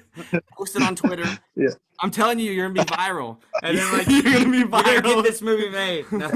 I'll just start telling people, oh yeah, my next project is it's a Bandai one. You thought Warner Brothers? No, it's Bandai. It's I'm playing Tien in the new Dragon Ball Z. exactly. Bandai doesn't know it yet. They'll catch up. Yeah. Yeah. Tri-beam. Oh yeah, man. I really do wish they'd make that. Man, Dragon Ball Evolution was such garbage that they'll never touch Dragon Ball again. Yeah. I feel like it's so easy to do right. They just strayed so far from the original, like, the lore is already so rich. You don't need to change shit. Just make it like that movie is like, did you watch Dragon Ball or Dragon Ball Z ever? Yeah. That is crazy. Anyway. Why do you think things like that happen though? Now that you've been in the industry for 20 years, why do things get so bad? It could be like producers wanting to put their own spin on it because they're funding it, and they might not actually be a fan of the series. They just have money, and they're like, "Oh, what if they did this?" And the director's probably going, "No, in his head going, no, we." That sounds nail on the head. Right, has the money, so you kind of got to you got to go, okay, yep, well, we're doing that now, I guess. What if we made Poma like Laura Croft? I wonder why that even why did the producer even get on the project? I guess if they don't even know what they're paying for. Yeah. Well, I'm not saying that is why, but that could have been a reason why. It's who knows. But there's some good live action Dragon Ball Z stuff on YouTube, so it's just yeah. Yeah. There is. I think it's crazy that if the big guys can't do it, you can always turn to the fan made stuff, and they even the Power Ranger, even the fan made Power Rangers movie was pretty big. That shit was so good that Saban sued him and shit. They did? Yeah. They sued him? Yeah, that's what I heard. I don't know if that's actually true. Do you know if it's true? Don't know. I've never heard of that live action, the fan made Power Rangers. Well, it's dark. It's about Yes, I've seen it, and they actually use the actual actor for the Green Power Ranger. Yeah, and then it's one of them. One of the I want to say the Red Ranger is now evil, and he's hunting down all the Power Rangers and killing them. And the Black Ranger, he just went all rogue and went all vigilante, and now he hunts down bad guys in his spare time, and he kills them and all that stuff. And yeah, no, I have seen that. That was great. Yeah. And then anyway, I'll let you guys wrap up. I can keep that. Yeah, I'm sorry. We can keep talking about. I know any of this, fandom shit. Yeah, we can really talk. We can talk about pretty much anything. For the most part. But I'm glad it's out there in the universe now that I'll be playing Tien in the exactly. New live action. Yeah. I think Ludi Lin's playing Goku. So. in your pitch. No, that's look online. There's some stuff about Ludi Lin playing Goku. I don't think it's I think it's just fan stuff, but there's some. Yeah. He could probably pull off Goku. He's looking badass. I didn't like the Power Rangers movie, and I don't remember him. Bro. No, the movie. Yeah, I know. Yeah, I liked it. You liked the Power Rangers movie? I didn't really Was like it the 2016 or 17 Yes. I freaking liked. No one liked it. That's why Saban sold their shit to fucking Hasbro's. I'm pissed. I'm sorry. See, we can keep talking. Yeah. Yeah, I've got. Yeah, I could talk all day, but we won't because I'll yeah. But I never saw that Power Rangers, but I can't. I've been meaning to see it, but I worked with the chick, the Pink Power Ranger, years ago, before she was a massive star. I worked with her on a TV series. I was just an extra, but I know I just got chatting to her on one days of filming when it was just not many people on, and it's quite funny. We were talking about Aladdin, but way before she was cast as Princess Jasmine. I remember. I was saying, Jasmine. Yeah. I was such a trip. We were talking about the songs and stuff and a whole new world, and then it's wow, she went on to play Jasmine. That's very She spoke down to existence, like you and Tien. Exactly, like you and Tien. Yeah. I mean, Yeah, it's either you but, or John Cena. Those are the two Tiens. John Cena. You or John Cena. Yeah, John Cena. He'd be a good one. We could Napa maybe if you shave John Cena's head. Oh, Napa. Yeah. Yeah. Oh, I told Nathan Jones. I told him like you'd play a good Napper because especially when you see goatee. And he's like, yeah, I've heard that before. Yeah. He said it in the Napa like to voice. play- I've heard that before. I'd like to play. I'd play Raditz. I'd like to play Raditz. I think he's such an underrated character that should be brought back because. Oh yeah, he's like goated. I thought, like I kind of thought maybe they might when Super was first coming out. They're bringing back all of these characters. I'm like, right, it's just next. He's not next. What? Yeah. Why did they? Haven't they? Like it's Goku's brother. Like it's the Oh, I main. know. Like, could you imagine a Super Saiyan Raditz? That looks so beast. That look amazing. Yeah, like I mean, they saw that Vegeta could be changed and Vegeta can become a good guy. So why wouldn't you go? Well, maybe my own skin and blood, could Yeah, and be that's such a changed good too. plot. Let's give him a second chance. Like I don't know. It's like they've got so many ways they could have gone, but hey, well, it's not our. Yeah, it's not our show. story. Yeah. Is there any other geeky, nerdy properties that you may want to be part of? No, I said Star Wars, and I'd like to be Yeah. a part of like a DC. Like I'd love to be a Jedi one day, Absolutely. or even a stormtrooper. I'd be a stormtrooper, running around in a mask. I tend to get put in masks a lot, but nothing I can. No, nothing like.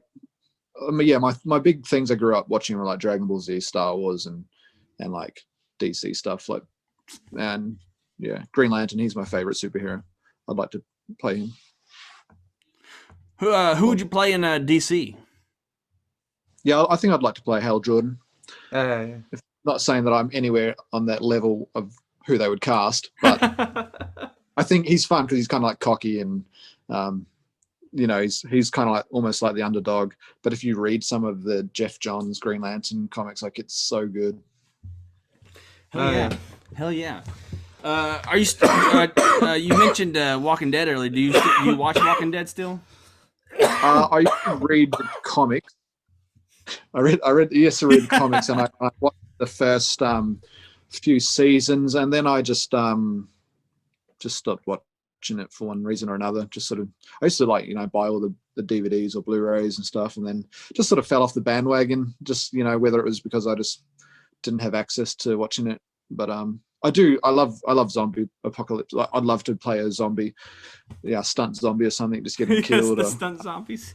Yeah, I mean, I think I'd thrive in a zombie apocalypse, like an actual zombie apocalypse. Oh man, I've thought that before too. Yeah, I always had a great idea. You can't even just breathe. Yeah, well, that's just, can't even guns, bro. I can't do. I'm fine. He's like, Don't worry he's about hiding. me. I'll catch you He's up. hiding. He's coughing. The zombies- Man, like you got enough ammo, you ain't gotta run. Yeah. I'll be fine in a zombie apocalypse. I'm a zombie. You're making me cough. My zombie depends- consistency plans takes into the fact that I smoke a lot. As a fact, one of my consistency plans as soon as the zombie apocalypse breaks out is to stock up on cartons of cigarettes. Oh my That's God. in the stop. First, yeah, get around, that's steal important. all their weapons, then hit up Walmart, use your weapons to be like, I'm taking your fucking cigarettes. Yeah. Well, you could probably trade. You'd probably be able to trade, once the apocalypse happens. And people are like, I need my cigarette, and you've got a stockpile, so you could trade for weapons and stuff. So yeah, you're quite smart. Oh yeah. He wasn't even thinking that. He was hoarding the fucking cigarettes. Yeah. Those weren't for trade. Those were for me to smoke. Oh my God. But fuck that. I'm not trading these with anyone. Yeah. But then it depends whether the zombies Are you can. growing tobacco? So It depends whether the zombies can run or not. You know what I mean? Like some of those 28 days later zombies. That's. Oh yeah. See, and then we're going with old school George Romero lore. Those never ran. I guess. Yeah, it doesn't make too. Well, it depends. Like you might argue that they aren't zombies. They're just virus rabid things, but Yeah. yeah, zombies are brain dead, slow, kind of just Their bodies hair have been deteriorating. go towards exactly, like their muscles aren't working like they used to. But In the oldest George Romero lore, like all the dead were coming back. People that were been dead for ages, like old, decrepit, been dead for decades, bodies were busting out the ground, and they weren't running. Yeah. yeah, But, so much stuff to do with zombie shows and like, I mean, the Walking Dead have done a great job. My favorite, the one I've watched recently, is called Black Summer, and it's set in the Z Nation world. I don't know if you've heard of Z Nation, but it's set in that world. It's called Black Summer, and they do some amazing wonders. So it's just, they don't cut, and it's just following people through backyards and over fences and under streets, and there's people running around. Like, it's and it's real simple themes. It's just survival. It's quite I think it's like only 8 episodes, and they did 1 season, unfortunately, but I loved it. Yeah, Black Summer. Check it out. Netflix, I think. hell yeah. Yeah, I really will check that out. That sounds interesting. I liked Z Nation. I didn't watch it all. I'm gonna go back. Is it a continuation of Z? So it's just like a spin-off almost? Here's the thing. I didn't really love Z Nation. I never finished. I gave it a shot, but it's filmed, and it's a bit more serious than Z Nation. But it's like kind of shows the start of the apocalypse, and I always love the starts. I hate it when they just like Walking Dead totally skipped the start. I love the start. I want to see shit go to shit. It was like a week. Yeah. Well, that was what they did with they had a Walking Dead spin-off, and it did show the start. Fear the Walking Dead. Yeah, Fear the Walking Dead. Yeah, which I quite enjoyed. I was like, oh yeah, that makes sense. Like, it's quite interesting to see how people react early on, whether they believe it or not, and people, their guards are down because they don't quite understand it yet, and then it's just like, because that's the big thing. Is like, what would you do at the start of an apocalypse? Like, it's not what you'd do 100 days in. It's like, well, how would I survive day 1 or day 2? You know what I mean? Oh yeah, and like, will you be those people that like you're either oblivious or in denial, and you figure out on day 10 you're 10 days behind? Yeah, 100%. So anyway, I highly recommend everyone to watch Black Summer, and maybe with all your listeners watching it, they'll do a 2nd season.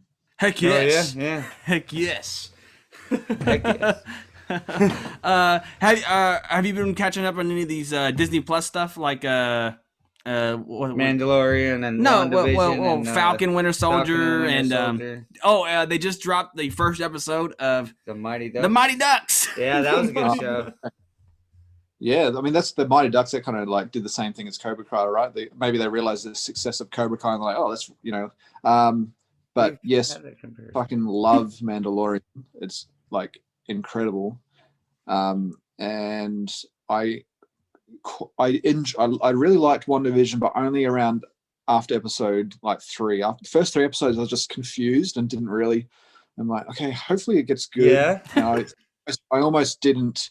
I almost dropped it at episode 2, but then someone said, "No, keep watching. It gets good." And I'm glad I did, because it got had some great plot twists in there, and I've seen the first. Yeah, see, I already knew, and like, I watched episode 1, and it's in black and white, and I'm like, man, I'm not here for an I Love Lucy fucking parody. So I watched episode 2, is the same, so I skipped that, and I watched episode 3, is the same, so I skipped that, and I was getting pissed, and I was like, man, fuck this series, and I started episode 4. Finally, there was some plot, and I started watching. I started on episode 4. If anyone's going to watch it, I think that would be better. Watch from episode 4, and then go back and watching 1, 2, and 3 would be quite interesting, because then you'd go, oh, I see what she's doing now. But we were watching it going. He said that, but I was like, bro, I think he's like, you missed some like subplots. I was like, I think I'll survive. Well, Easter eggs. I'm saying you're missing Easter eggs and stuff. Yeah. Fun. Yeah. I think the Easter eggs didn't make any sense. You know what I mean? So like, yeah. I mean, it alludes to what's happening. Hindsight. You go, oh, but I reckon I missed a lot of stuff just because I was bloody confused. I'm like, what is? I wasn't engaged enough, because I was just like, what is this show? And then, but going back, I'd like to watch episode 1, 2, and 3, understanding, like, Agnes, the next door neighbor, that she's actually an evil witch, and you're like, oh my god, it makes so much. I can joke Well, with Mr. you. Daniel, it's awesome having you on. Thank you so much for coming on. We're gonna send you a. We had a picture made of you of us. We had a picture. Oh yeah, you gotta see it. I don't know if you know this. I say it's like I'm about to close off, but then I'm like, wait, there's more to say. But opinions and beer, we actually have a storyline. I don't know if you know Oh this. yeah. I'm part of No. Opinions Rear. I didn't know this. Yes, yes, you do. Yes, So- you do. So our storyline for Opinions of Beer is that Michael Jai White has made a brewery, but he doesn't know how to make beer. so Opinions and Beer have to go out and find the beer to clone for his brewery. And we're like basically on a search for the best of craft beer to keep the brewery open. And we go on all these adventures and stuff and fight trimmers and graboids. And Mortal Kombat characters. and slowly but surely we're getting like all this, like we actually get some pretty cool art made. Like we have this cool artist. He does our art for like certain, like if we do like certain interviews or whatever. So I think he just sent us the art where you're frozen, Sub-Zero froze you. So because we interviewed Sub-Zero, and so Sub-Zero is freezing you and stuff. I don't know, it's gonna be cool. He's like, you'll get it. You'll get it. It sounds like you need to, in your story, you need to go to Adelaide and fight some pirates to get the pirate life. Exactly. That'd be next. That'd be the next thing. Like I'm, you know, Well, one of the gimmicks. how have we not had that? Well, We yeah, need that on our well, beer. well, one of the gimmicks that we're going through.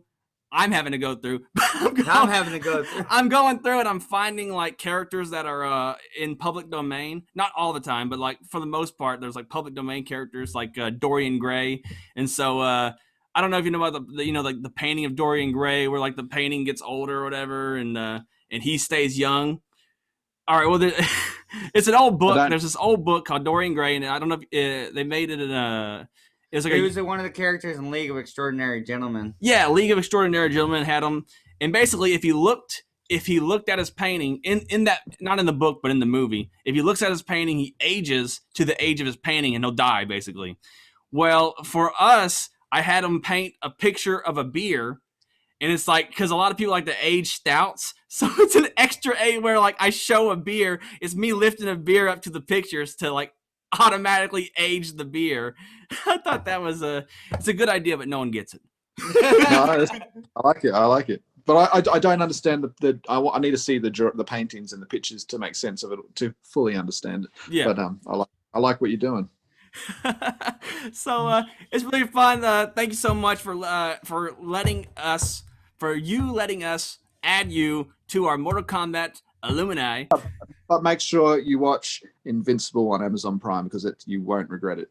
Yes, Invincible I'm on glad you Amazon Prime. brought that up, refreshed that in my mind. I have such a bad memory. You could have just re-listened to the episode. I will.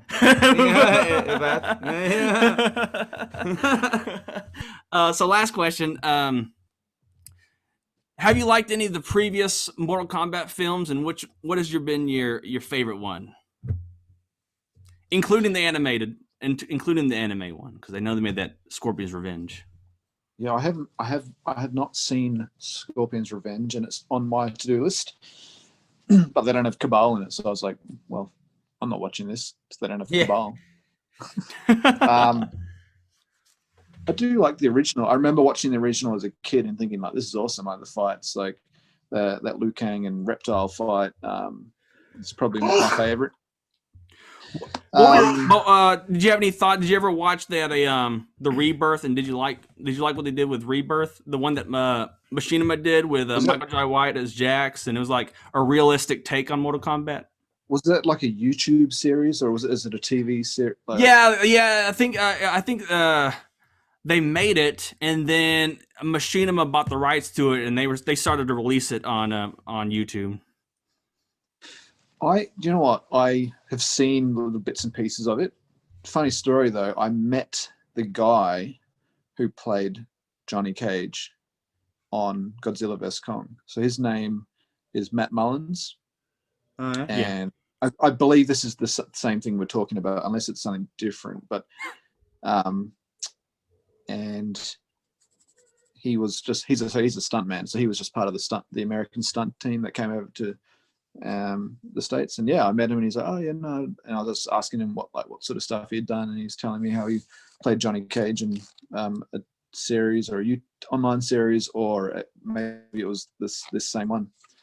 Maybe we can fact check that after this. Matt Mullins, yeah.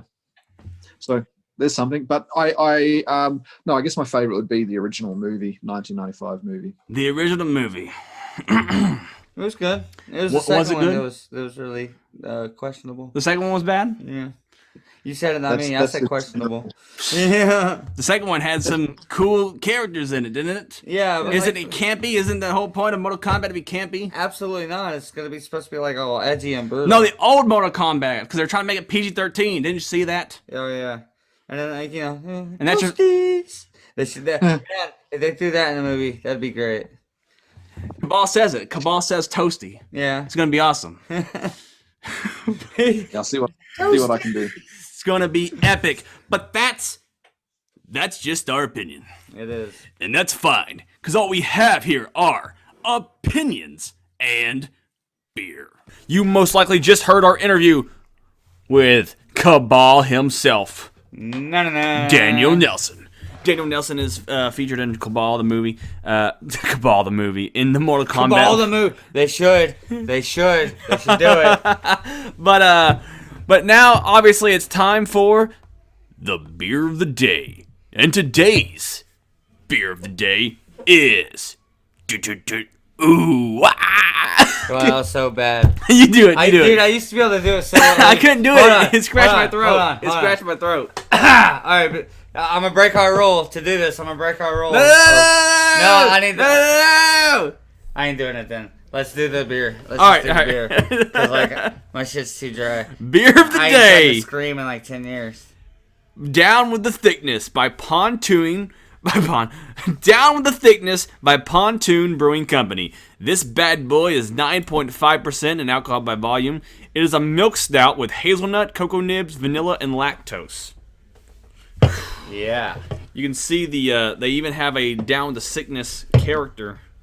Yeah, it's kind of like the Disturbed Smile, but it reminds me more of the cat from yeah, you're right. It does. Alice in Wonderland. Chester? Yeah, Chester, the Chester cat. Right.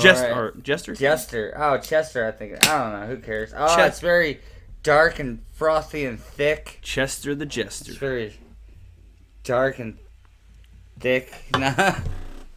Looks like Dr. Pepper.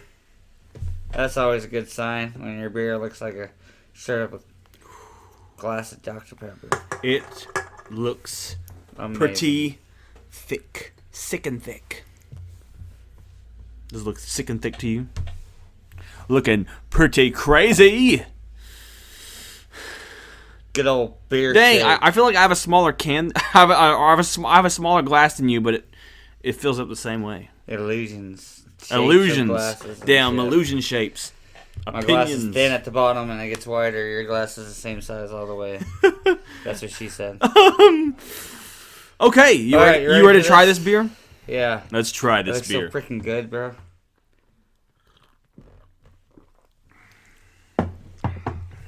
And it is. It's stout. Yeah, stout.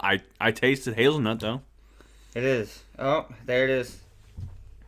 Taste the hazelnut. I didn't know what I was tasting. Thanks for putting a name on it. Very it's definitely milk stouty. It definitely has like that very smooth. Oh yeah. Tastes like silk. Not literal silk, but what you would think silk would taste like. Ew. I got silk in my mouth. As close. Get out. You ever accidentally like got a spider web in your mouth? That's what silk. No. Is that really what it is? No, I don't know. Is that what it is? That's what I'm picturing. Silkworms. Just like if Spider-Man just like totally wrist right and it hit you in the mouth. That's what I'm imagining is like a bunch of silk in your mouth. Well, doesn't silk sound like milk? Milk stout, Like silky, silky, milky. Yeah, silky milky. It's smooth. It's almost too smooth for 9. It's bitter, dude. It's 9. It's surprisingly bitter for a stout. It's almost 10% of alcohol in it. So, or am I just getting like becoming a pansy? The hazelnut isn't there all the time, but it lingers in there. I think that adds to the bitterness, and that's why I'm like, it's bitter. Yeah. Or you know, it's probably the cocoa nibs adding to the bitterness. I don't even know what the fuck that is. It's like, you know, it's bitter. like it's chocolate. Cocoa. It's like real chocolate, like raw chocolate. You Cocoa know how raw nibs? chocolate's. You know how raw chocolate's like bitter. Yeah, like what the fuck's a nib? It's like nibs of The raw bean? chocolate. Yeah, Why didn't they just say chocolate cocoa bark. beans? Chocolate's bark, isn't it? No, it's beans. Chocolate bean. It's cocoa beans. Ah, you're right. Yeah, nibs. Nibs of the bean. That's like in energy drinks. If you read all the chemicals, if you read all the ingredients on the back and the main brands, it's always like just for example, like Coffee. ginseng Oh. and shit like that. Like said, they use ginseng roots. It's always the roots. But in the cheap $1 energy drinks, they use the seeds, not the roots. Like I guess the seeds are cheaper and shit. That's very interesting. I noticed that more recently some energy drinks are using straight up coffee beans or whatever. Yeah, because it's like, you know, it hypes them up so we can, so we can get a little, we can lay back a little bit on pumping them full of chemicals. Yeah, right. And I noticed, and I want my chemicals energy drink. I wonder if do you think coffee beans are cheaper than? I guess they are cheaper than chemicals. Yeah. Yeah. Everyone says chemicals, but it's all supposed to be natural, like ginseng. Natural and, chemicals. Natural chemicals. And B12. It's like drinking a sulfur.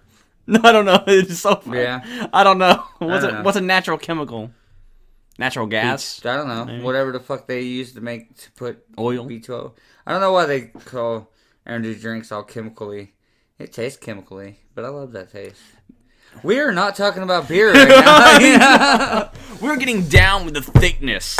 Yeah. What's your favorite Disturbed song? Oh man, that is a loaded question. There are so many, and that is a band I ain't really thought about in a moment. I know because they're like Hard rock now. well, yeah. It's like I grew Or up they're, like Disturbed's so metal, and Disturbed's like we're hard rock. They're do metal. They're dude metal. Do like do wop. Do what? Do wop wop wop. Do wop. Oh wow! See, I can't do it either. Oh wah. Oh wah. Oh wah. I'm getting closer. I couldn't do it. Man, like, It's hard. I had that down when I was younger. It makes you choke. It makes you choke. Yeah, the whole the stop start.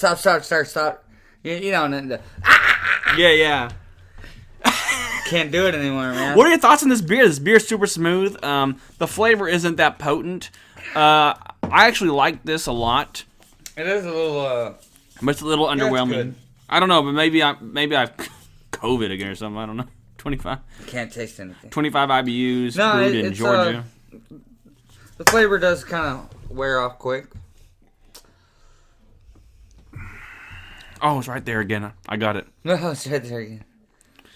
There's like a certain flavor that some of these stouts go for when they go for hazelnut. And like this like hazelnut and vanilla. I don't know, it's like cocoa. I don't know. There's like a certain flavor with that hazelnut that always hits me, and it's very seldom though with this beer. Come on, what are your thoughts? What should we rate this beer? No, I'm joking. Oh my god, it's good. It's a 6 or a 7. yeah, I'd buy it again. I would give it a 7. I can't remember. I'd give it a 7. Yeah, 7. It's a good. It's a good one. It's higher than it's a pretty high alcohol for like a little can. Yeah, like I don't know if it's because like I've been smoking before this or what, but like I can feel it. Yeah. So down and then I do love the name and I love the picture. The Disturbed nod, you know. You know it's weird. Yeah, the last one we did was Pontoon, and that was a nod to whatchamacallit. What was Monty that? Python. Yeah, they nod the thing. So that's see their that. gimmick, I guess. Their Yeah. gimmick. I Monty wonder Python if that and is down, their I wonder if every pontoon thing. yeah, is like I need to that. find more of their beers. Because this one's good. You liked the last one. I didn't really like the last one. I did, but like, again, it's not something like when you want to go out and drink some beers with the buddy. You're like, you don't want to be like, bro, I know the beer that is exactly like a glass of orange juice. Yeah, no, you don't want that, do you? Everyone will be like, no, none of that for us tonight. Oh, jeez. All right, so we give this beer a 7, down with the thickness. Be sure to go out right now, because I'm sure it's either out or coming out. It's probably coming out. 2021, sometime within 2021, you need to go out there and watch Godzilla vs. Kong, and you need to watch the Mortal Kombat movie. Oh, it's gonna be fucking awesome. What a perfect beer for Mortal Kombat. Down with the sickness thickness. Yeah. Sick thickness. It's all dark and brutal looking. It's a pretty brutal looking picture. Even though it looks like the Jester Cat you said, it's like an evil Jester Cat. Yeah, it is. Very sick. Sick. Sick. What is your favorite Disturbed song? My favorite Disturbed song? Yeah. Oh, let's take some chemicals with me. Let's get some chemicals. I don't even know that one. That's like Serge Tankian's drummer or some shit. Chemical, Serge It was. No, yeah. I want you. No, I'm sorry. Favorite Disturbed song would be. Fuck. I don't know. I forgot. I know, dude. There's so many. There's a whole album that I forget what it was. The one with Pray on it, or Prayers. Oh, yeah. The one where he went kind of soft. Yeah, that was like his first soft album. Yeah. He only went softer from there. Yeah. Oh, man. Like, he's got so much rhythm and, he does. and shit. You know, it's just everything's so catchy that he does. The song Pray, you know, This Is the Way I Pray. I don't remember. Future episode idea. Just know it's based off Down Thickness, because we're not gonna do this beer again, but this would be perfect for that. We're gonna do a Disturbed music bracket. We haven't done a musical bracket in a while, so we need to go through his album, every song, and pick what's the best Disturbed song. Yeah, a whole Disturbed episode. Yeah, maybe we should do a month of music. A month of music? Yeah. Or do just one episode of music a month. Yeah. But you know what I mean, like a month of music. I like to do each episode be a different like to do these themed months. Yeah, I like to do these themed months as well. Calm down, not attacking your theme months. It's just my opinion. All right, because all we have here are opinions and beer. We are a million and billion.